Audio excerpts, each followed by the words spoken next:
পবিত্র রমজান আমাদের জন্য রহমত, বরকত ও মাগফিরাতের মাস। এই মাসে ক্ষুধার্তদের পাশে দাঁড়ানো, তাদের মুখে হাসি ফোটানো আমাদের দায়িত্ব ও কর্তব্য। রমজান শুধু আমাদের আত্মশুদ্ধির মাস নয়, এটি মানুষের সেবারও মাস।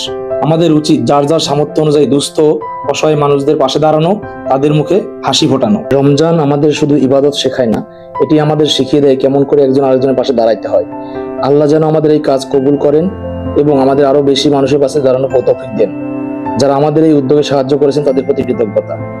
রোজার এই দীর্ঘদিনে তারা একটু ভালো খাবারের আশায় বসে থাকে, কিন্তু সবার ভাগ্যে ভালো খাবার জোটে না।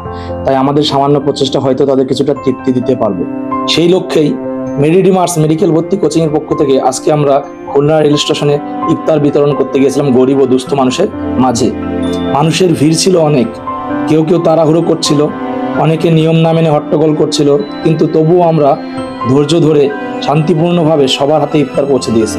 তাদের মুখের হাসি, তৃপ্তির দৃষ্টি আমাদের কাছে পরম পাওয়া। আল্লাহ যেন আমাদেরকে সবাইকে আরো বড় পরিসরে মানুষের সেবা করার তৌফিক দেন। আমাদের এই ক্ষুদ্র প্রচেষ্টা যদি কাউকে একটু আনন্দ দিতে পারে, সেটাই আমাদের সবচেয়ে বড় সফলতা। যখন তারা ইফতার পেল, তাদের মুখের হাসি আমাদের হৃদয় ছুঁয়ে গেল। কেউ শুকরিয়া আদায় করছিল, কেউ দোয়া করছিল।